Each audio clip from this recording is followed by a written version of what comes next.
it appeared in some sense that the reason I was ill was because I was taking benzodiazepines. But that isn't why.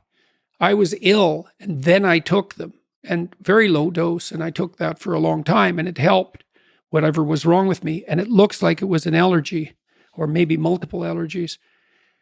And then that stopped working, and so I took a little bit more for about a month, and that made it way worse. And so then I cut back a lot, and then things really got out of hand. And so there was a deeper thing.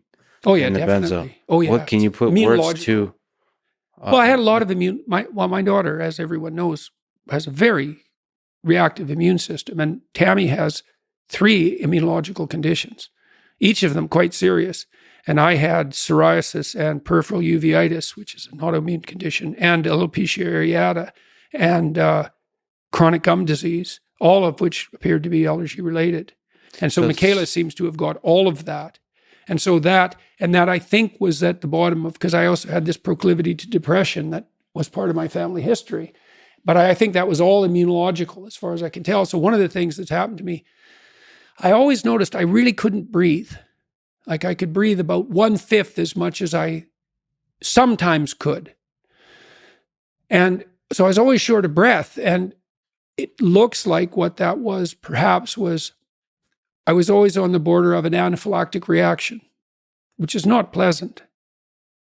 And that's hypersympathetic activation, no parasympathetic activation. I couldn't relax at all. That's an immunological response. Allergic response, yeah.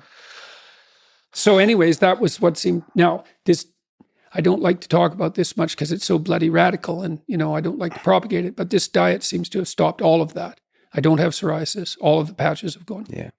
My gum disease, which is incurable, I had multiple surgeries to deal with it, is completely gone. Took 3 years. My right eye, which was quite cloudy, is cleared up completely. What else has changed? Well, I lost 50 pounds and like instantly and kept it off.